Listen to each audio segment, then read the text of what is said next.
नमस्कार, आप देख रहे हैं सिटी तहलका फटाफट। मैं हूं आपके साथ रूही। आइए जान लेते हैं दिन भर के मुख्य समाचार। कई दिनों से असरदार साबित न हो रहे मानसून ने दी जबरदस्त दस्तक। देर रात आई आंधी तूफान व बारिश ने फसलों को पहुंचाया काफी नुकसान। किसान बेहद हताश। गांव डिंडाल में वीडियो कॉन्फ्रेंसिंग के माध्यम से मुख्यमंत्री मनोहर लाल ने पार्क व व्यायामशाला का किया उद्घाटन। आंधी तूफान के चलते विकासनगर स्थित फैक्ट्री की गिरी दीवार, माल का हुआ नुकसान। स्थानीय लोगों ने फैक्ट्री मालिक के खिलाफ जताया रोष। फैक्ट्री को रिहायशी इलाके से हटाने की करी मांग। कई स्थानों पर बुरी तरह से सड़कों पर टूटकर गिरे पेड़ व उखड़े बिजली के पोल। ज्यादा फीस वसूली के विरोध में उतरे अभिभावक। स्कूल प्रबंधक के खिलाफ जताया रोष। नगर निगम के 144 में से 90 ट्यूबवेल पड़े बंद। विधायक प्रमोद ने जताई हैरानी। स्टाफ के संक्रमित पाए जाने पर बंद पड़ी सनोली रोड स्थित कैनरा बैंक की ब्रांच। सोमवार को खुलने की उम्मीद। समालखा सब्जी मंडी के 5वीं बार प्रधान चुने गए संजय बेनीवाल। जिले में कोरोना प्रकोप जारी, लगातार बढ़ रही कोरोना रोगियों की संख्या। एक साथ फिर 2 नए मामले आए सामने। क्षेत्र में मचा हड़कंप। मॉडल टाउन शिवाजी स्टेडियम के पास से 45 वर्षीय महिला की रिपोर्ट आई पॉजिटिव। सनोली रोड स्थित भीमगोड़ा मंदिर के पास से 28 वर्षीय महिला भी मिली संक्रमित। स्वास्थ्य विभाग के लिए चिंताजनक विषय। परिवार के एक सदस्य से पूरा परिवार हो रहा संक्रमित। जिले में कोरोना संक्रमित मरीजों की संख्या का आंकड़ा पहुंचा 244 पर। एक्टिव केस की संख्या हुई 97। तहलका फटाफट में अब खबरें विस्तार से। नमस्कार, मैं निहाल शर्मा और आप देख रहे हैं सिटी तहलका। इस वक्त मौजूद हैं पानीपत के पाइट संस्कृति स्कूल के बाहर, जहां पर अभिभावकों का प्रदर्शन लगातार जारी है। आप मेरे पीछे तस्वीरों में साफ तौर पर देख सकते हैं कि अभिभावकों द्वारा यहां पर प्रदर्शन किया गया है, जो कि स्कूल फीस को लेकर आज यहां अभिभावक एकत्रित हुए हैं, जिनका आरोप है कि उनसे ज़्यादा एक्स्ट्रा टैक्स और चार्जेस वसूल किए जा रहे हैं, जिसके चलते आज वह यहाँ पर एकत्रित हुए हैं। जिन सुविधाओं का उनके बच्चे लाभ लॉकडाउन के दौरान नहीं ले पाए, उनका भी उन्हें फीस भरनी पड़ रही है, जिसको चलते अभिभावकों से बात करेंगे कि किस प्रकार वह यहाँ एकत्रित हुए हैं और उनकी क्या मांगे हैं। हमारी बस एक ही मांग है कि जितनी सर्विसेज दे रहे हैं उसके अकॉर्डिंग हमसे फ़ीस ली जाए। हमने एक बार भी नहीं कहा कि हमें नो फीस, बिल्कुल भी हम फीस नहीं देना चाहते हैं। ठीक है, उन्होंने टीचर्स को पे करना है, नो प्रॉब्लम। जितनी टीचर्स को वो सैलरी पे कर रहे हैं वो हमारे पेरेंट्स में डिवाइड कर दें। उसके अलावा ये CBSE से एफिलेटेड नहीं है। अगर हरियाणा बोर्ड से एफिलेटेड है तो हरियाणा बोर्ड की गाइडलाइंस के अकॉर्डिंग क्यों नहीं पढ़ा रही है? CBSE की गाइडलाइंस को क्यों फॉलो कर रहे हैं? हमें शुरू से धोखे में रखा गया है। हम पेरेंट्स को पता ही नहीं है कि CBSE से एफिलेटेड ही है। हमें ये बताया गया था कि CBSE से एफिलेटेड है। सेकेंड पॉइंट, जो यहाँ की प्रिंसिपल है, व्हाट्स द नेम, जो प्रिंसिपल है यहाँ की वैशाली भाटिया, वो NFL की प्रिंसिपल हैं, यहाँ की नहीं है। आप उस पर देख सकते हैं वेबसाइट्स पे, तो वो NFL की प्रिंसिपल उन्होंने शो की। यहाँ के प्रिंसिपल कौन है? बहुत सारी चीज़ें हैं जो हमें बहुत उन्होंने हिडन रखी हुई है, हमें उसके बारे में बिल्कुल पता नहीं। धीरे धीरे अब साइट्स पे देख के, वेबसाइट्स पे देख के बहुत सारी बातें इनकी खुली हैं। स्टिल हम कह रहे हैं ठीक है, हम हाफ फीस पे कर रहे हैं। सेकेंडली, इनकी जो बुक्स हैं वो सिर्फ 2 बुक स्टोर से मिलती हैं, एक लकी बुक स्टोर से, एक BK स्टेशनरी से, और वो हमें बिल भी नहीं देते हैं उसका। वाई? हमें MRP पे बुक्स मिलती हैं। अगर हमें बुक दूसरी जगह अवेलेबल हो, दिल्ली से हमें 35% डिस्काउंट पे मिल सकती है, हमें वो भी फैसिलिटी नहीं दी गई। ये हर जगह से, हर पॉइंट से प्रॉफिट्स कमाते हैं और हमें कह रहे हैं कि हमारे पास टीचर्स को पे करने के लिए पैसे नहीं हैं। इतने साल ये प्रॉफिट कमाते रहे हैं, स्टेशनरी से, एनुअल फंक्शन से, ट्रिप्स से, मील्स से, ये कितना प्रॉफिट कमाते हैं। हर जगह से इन्होंने अपना प्रॉफिट रखा हुआ है। अब अगर एक साल ये पेरेंट्स कह रहे हैं कि हमें सपोर्ट करें, सपोर्ट भी क्या, जो इनके एक्सपेंडिचर्स हम उठाने के लिए तैयार हैं। हमने ये नहीं कहा कि अपने पॉकेट से आप पैसे पे करिए, जो भी इनके एक्सपेंडिचर्स हैं हम पेरेंट्स वो पे करने के लिए तैयार हैं। सिर्फ प्रॉफिट भूल जाएं एक साल, वो भी स्कूल वाले इतने रिजिड हैं, वो बिल्कुल मानने के लिए तैयार नहीं है। तो पेरेंट्स कहाँ जाएँ? अगर ये नहीं मानेंगे तो या तो हमें half fees, otherwise SLC। School management से बात की अपनी मांगों को लेकर? हमने बिल्कुल मांग रखी थी स्कूल मैनेजमेंट के आगे, पर स्कूल मैनेजमेंट उसने बहुत रूडली हमारे साथ बिहेव किया। बिल्कुल भी अगर हमने अपनी मांगे रखे, हमने उनको ये कहा कि स्कूल अकेले सपोर्ट नहीं कर रहा, पेरेंट्स भी पूरा इक्वली सपोर्ट कर रहे हैं। दोनों का इक्वल सपोर्ट है, टीचर्स का भी और पेरेंट्स का भी। अगर हम पेरेंट्स बच्चों को ट्यूशन्स ना डालें या दूसरे इंस्टीट्यूशंस में ना डालें, क्या कोई भी बच्चा स्विमिंग या डांसिंग या आर्ट, योगा, स्टडीज़ में भी वो इतना एक्सपर्ट हो सकता नहीं। बच्चा इंस्टीट्यूशंस में जाके डांस सीखता है, लेकिन रिप्रेजेंट वो इस स्कूल को करता है और हम भी उसके लिए फेवर करते हैं कि स्कूल का नाम हो। हम पूरी तरह, हमारा सपोर्ट होता है बैक हैंड। पेरेंट्स पूरी तरह सपोर्ट करते हैं। अभी ऑनलाइन क्लासेस में भी आप प्री नर्सरी और नर्सरी को तो देखो, उन्हें तो इतनी ज़्यादा प्रॉब्लम है, उनको सिर्फ एक वीडियो भेजी जाती है। क्या वीडियोस ये यूट्यूब पे अवेलेबल नहीं हैं, पर सिर्फ उनको उनसे फ़ीस निकलवाना है। सिर्फ फ़ीस निकलवाने के लिए इसका क्या सिस्टम है मुझे समझ नहीं आता। टीचर वीडियो पे आती है, राइम पढ़ के सुना के चली जाती है। This is called study. आप इसको स्टडीज़ बोलते हैं? ऐसे बच्चे सीखते हैं? क्या पेरेंट्स के पास बुक नहीं है? वो बच्चों को राइम्स पढ़ के नहीं सिखा सकते? तो सिर्फ एक राइम पढ़ के जो टीचर सिखा रही हैं, इसके लिए वो अपना फुल फीस की डिमांड कर रहे हैं। और डिमांड भी क्या की, अगर हमने 2 मीटिंग्स हमारी मैनेजमेंट के साथ हुई है, मतलब ये इतनी अजीब बात है। मैनेजमेंट ने हमारी बात मानी है, वो किस वे में, आप फुल फीस एनुअली अगर पूरी फीस भरते हो, पूरे साल की इकट्ठे आप भरते हो, तो उस पर आपको 1 मंथ का वेव ऑफ दिया जाएगा, तब भी ओनली 1 मंथ। जो पेरेंट्स, कुछ पेरेंट्स ऐसे हैं जो 1 मंथ की फ़ीस भी नहीं पे कर सकते। जो 1 मंथ की फ़ीस नहीं पे कर सकते, वो एनुअल चार्जेस कहाँ से निकालेंगे? They don't understand. पूरी एनुअल चार्जेस भरो तो हमें 1 मंथ का क्या, हम इतने पेरेंट्स जो इतने इकट्ठे हो रहे हैं, इतनी प्रॉब्लम्स रख रहे हैं, जो आज तक हमने नहीं रखी, कभी भी इनको कुछ कहा नहीं, तो क्या सिर्फ 1 मंथ के वेव ऑफ के लिए, मतलब मंथली वो हमें 400-500 रुपीज़ का डिस्काउंट दे रहे हैं। 400 या 500 रुपीज़ का डिस्काउंट लेके हम क्या करेंगे? तो आज जो सभी अभिभावक यहाँ पर एकत्रित हुए हैं, अगर आपकी मांगों को स्कूल मैनेजमेंट नहीं मानता तो अगला कदम क्या रहेगा? अगला कदम हमारा यही रहेगा कि हम सिंपली हम हाफ फीस नहीं ले रहे हैं। उसके बाद स्कूल वाले सोचे कि हम फीस नहीं पे करेंगे। उसके बाद अगर स्कूल वालों ने हमारा नाम काटना है, नो प्रॉब्लम, सभी पेरेंट्स तैयार हैं। ऐसा है जी, जैसा कि सब जानते हैं, पहले भी हम लोग मीटिंग कर चुके हैं कि पाइट स्कूल वाले जो हैं वो फ़ीस के अंदर अदर चार्जेस भी जोड़ रखे हैं। उन्होंने 6,000 रुपये फ़ीस ले रहे हैं, जबकि पानीपत में किसी की भी फ़ीस इतनी नहीं है।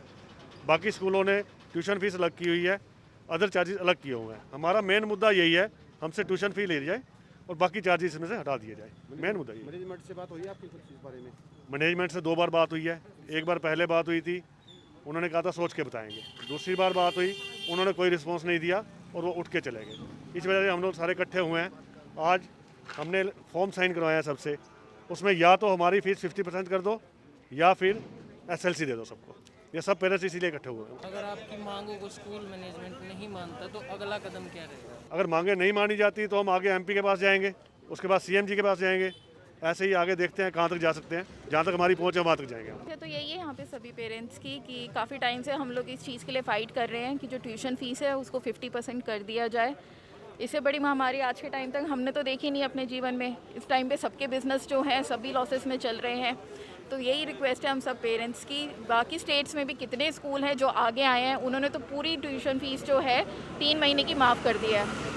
पानीपत में सबसे महंगा स्कूल यही है। 6,000 रुपये फ़ीस हम देते हैं, तो हम फैसिलिटीज़ के लिए देते हैं, जो फैसिलिटीज़ अब लॉकडाउन में हमारे बच्चों को नहीं मिल रही है। स्विमिंग पूल है पानीपत में और किसी स्कूल में नहीं है। हम अफोर्ड कर सकते हैं, इसलिए हमने इसी स्कूल में डाला है। पर अब लॉकडाउन के टाइम पे जब वो फैसिलिटीज़ हमारा बच्चा नहीं ले रहा है, स्विमिंग पूल हो गया, आर्चरी हो गया, टॉयकोंडो हो गया, क्रिकेट हो गया, स्कूल में बहुत सारी फैसिलिटीज़ मिलती है, IT हो गया, आपका कंप्यूटर हो गया, तो जब हमारा बच्चा वो सब फैसिलिटीज़ नहीं ले रहा, तो ट्यूशन फ़ीस में से हम यही चाह रहे हैं कि 50% उनका चार्ज हटा दिया जाए। पिछले 2-3 सालों तक ये होता आया था कि ट्यूशन फ़ीस में ये सब चीज़ें इंक्लूडेड नहीं होती थी। IT चार्जेस हो गया, वर्कशीट चार्जेस हो गया, एग्जामिनेशन चार्जेस हो गया, डेवलपमेंट फ़ंड हो गया, इन सब की अलग अलग कैटेगरीज बन के आती थी और ट्यूशन फ़ीस उस हिसाब से बहुत ही कम होती थी। पर अब पिछले साल से इन्होंने इन सारी चीज़ों को क्लब करके एक ही ट्यूशन फ़ीस के अंदर कर दिया है। तो हमारी यही मांग है कि जो जेन्युइन ट्यूशन फ़ीस बनती है आप वो लो। यहाँ पे खड़ा कोई भी पेरेंट्स ट्यूशन फ़ीस देने से मना नहीं कर रहा। वो टीचर्स का भी हक है, वो सरकार की भी गाइडलाइंस है, हम देने को तैयार हैं।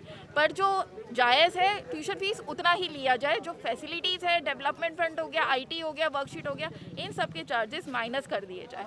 आप ये स्कूल कहता है कि हम स्टैंडर्ड सेट करने में बिलीव करते हैं, तो आप एक एग्जाम्पल भी सेट कीजिए इस सिटी के लिए, इस स्टेट के लिए, कि आप भी आगे आइए और अपने पेरेंट्स के लिए प्रॉब्लम को समझते हुए आप ट्यूशन फ़ीस हाफ कीजिए और एक एग्जाम्पल सेट कीजिए, जैसे कि बाकी स्टेट में बहुत स्कूलों ने किया है। तो आप भी एक एग्जाम्पल सेट कीजिए। हम सब पेरेंट्स की यही रिक्वेस्ट। तो अभिभावकों के द्वारा यहाँ पर आरोप लगाया गया है कि HBSC से एफिलेटेड होने के बावजूद CBSE से बताकर उनके साथ एक बड़ी ठगी यहाँ पर स्कूल के द्वारा की गई है, जिनका कहना है कि उनसे यह एक्स्ट्रा चार्जेस न वसूले जाएं और सभी अभिभावकों के द्वारा यहाँ पर प्रदर्शन किया गया है। अगर स्कूल मैनेजमेंट इनकी मांगों को नहीं मानता है तो यह MP तक का दरवाज़ा खटखटाएंगे और अपनी मांगों को लेकर MP के दरबार पहुँचेंगे।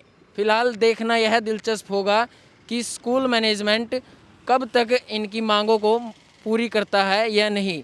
सहयोगी धर्मवीर सहरावत के साथ निहाल शर्मा, सिटी तहलका, पानीपत।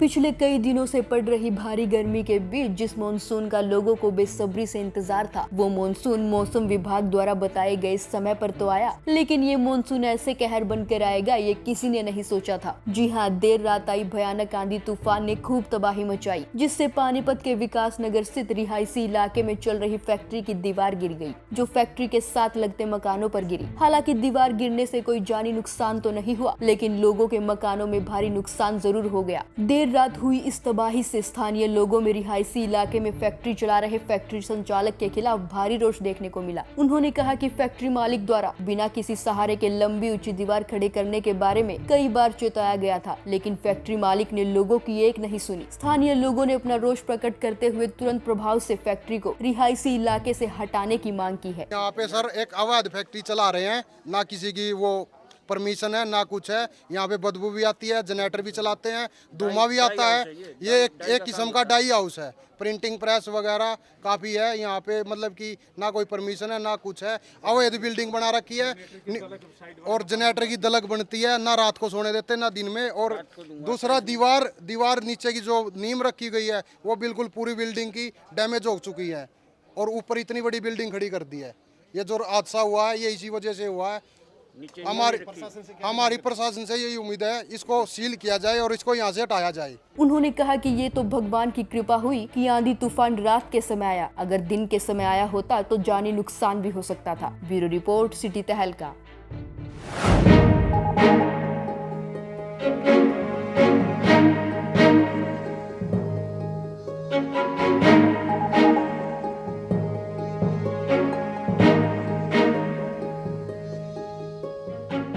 कई दिनों से असरदार साबित ना हो रहे मॉनसून ने आज जबरदस्त दस्तक दी है। प्रदेश के कई जिलों में बारिश और आंधी आई। पानीपत में भी देर रात बिगड़े मौसम ने गर्मी से निजात दिलाने के साथ नुकसान भी पहुंचाया। सड़कों पर बुरी तरह से पेड़ टूटकर गिर गए, किसानों को भारी नुकसान हुआ, तो वहीं कई जगह बिजली के पोल भी उखड़ गए। लंबे समय से जहां किसान बेसब्री से मॉनसून का इंतजार कर रहे थे, देर रात आई आंधी तूफान ने फसलों को काफी नुकसान पहुँचाया, जिससे किसान बेहद हताश है। गाँव बबैल के खेतों की यह तस्वीर जो आप देख पा रहे हैं साफ तौर पर बयां कर रही है कि किस तरह से फसल लगभग नष्ट हो चुकी है। वहीं इस विषय पर किसानों ने दुखद मन से क्या कहा वह भी आप सुनिए। करेले की होगी मेरे ख्याल में 3 एकड़ है, वो अगली भी है और उधर भी पड़ी होगी। बाकी में वो नूंग भी गिर गई और यह गिरी में और ये तार भी टूट गई। सारा बहुत नुकसान हुआ, बहुत काफ़ी नुकसान हुआ। करीब मेरे ख्याल में 2-2:15 बजे के करीब ये चली 2 घंटे। इसमें तो सारा ही नुकसान ही देखो। करेला तैयार होया था भी, कुल मिला कर सारा फिर तैयार होने के बाद में ये सारा गिर गया। अब तैयारी हुई थी। उन्होंने बताया कि उनकी करेले की फसल जो कि 3 एकड़ में फैली हुई थी, आंधी तूफान व बारिश के चलते लगभग पूरी तरह से नष्ट हो चुकी है। लगातार आज जैसे ही मानसून आया तो अपने साथ आफत लेकर के आया है, क्योंकि मानसून तो आई जहां एक तरफ लोगों को गर्मी से निजात जरूर मिली है, दूसरी तरफ आफत की जो तस्वीरें हैं वो आप देख भी पा रहे हैं। दूसरी तरफ हम आपको लाइव तस्वीरें दिखाएंगे कि किस तरह से करेले की फसल बिल्कुल यहाँ पर आंधी तूफान आने से बिछ गई है और यहाँ पर किसानों का ये कहना है कि यह टोटल लॉस है। अब फसल को खड़ा नहीं किया जा सकता, जिसके चलते उनकी जो मेहनत है वो अब पानी में मिल गई है। तो इस स्थिति को लेकर के उन्होंने गुहार लगाई है कि सरकार उन्हें मुआवजा दे और इस तरह की आफतें यहाँ नहीं है। जगह जगह सड़कों पर पेड़ है तो खेतों में भी पेड़ टूटकर गिर गए हैं, जिससे फसल के साथ साथ कई जगह रास्ते भी बाधित हुए हैं। सहयोगी निहाल शर्मा के साथ जितेंद्र अहलावत, सिटी तहलका, पानीपत।